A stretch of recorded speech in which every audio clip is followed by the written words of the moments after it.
Seharian Surti mencari pekerjaan tersebut, Surti pun tidak mendapatkannya. Lalu ia melanjutkan untuk pulang.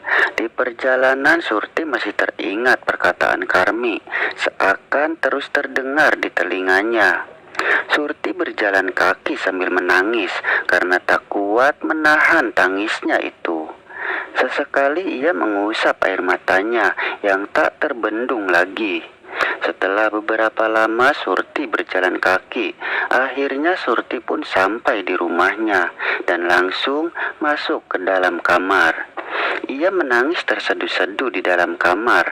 Mang Darmin dan Anto anaknya pun bingung mendengar suara tangis Surti, karena mereka tidak tahu yang Surti lakukan seharian, karena ia tidak memberitahu sebelumnya.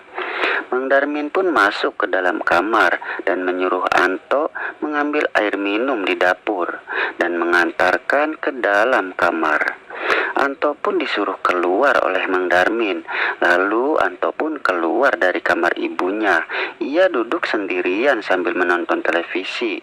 Setelah anaknya keluar, Mang Darmin pun bertanya kepada Surti, kenapa datang-datang menangis, dan dari mana saja sudah sore baru pulang ke rumah.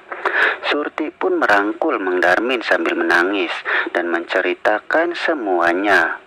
Setelah mendengar cerita istrinya, Mang Darmin pun ikut menangis. Anto pun masuk. Kenapa orang tuanya menangis semua? Dan setelah masuk, Anto pun ikut menangis karena melihat kedua orang tuanya itu. Mereka bertiga menangis di sore itu. Mang Darmin pun sangat merasa kesal terhadap kelakuan keluarga Rusdi, karena ia pun pernah merasakan demikian. Mang Darmin pergi ke dapur, mengambil sebilah golok. Ia berencana mendatangi Rusdi, namun Surti dan Anto menghadangnya sambil memohon jangan melakukannya. Mang Darmin pun membatalkan niatnya dan memendam rasa sakit hatinya itu. Tidak lama kemudian teman Mang Darmin datang ke rumah sambil membawa peralatan mengobornya itu. Dan ia mengajak untuk mencari katak seperti biasanya. Awalnya Mang Darmin mau pergi mencari katak bersama temannya itu, tetapi Surti melarangnya. Karena Mang Darmin masih sangat marah pada Rusdi, Surti takut Mang Darmin akan melampiaskan amarahnya terhadap Rusdi bersama temannya itu. Lalu temannya pun pergi sendirian dan Mang Darmin diam di rumah bersama anak dan istrinya di malam itu. Mereka pun saling bercerita sambil bercanda ria. Mang Darmin pun merasa tenang kembali. Amarahnya mulai hilang dari hatinya. Sedikit demi sedikit Mang Darmin melupakan hal itu. Lalu mereka pun tidur. Teman Mang Darmin mencari katak sendirian di tempat yang biasanya. Teman Mang Darmin mendapat gangguan di malam itu.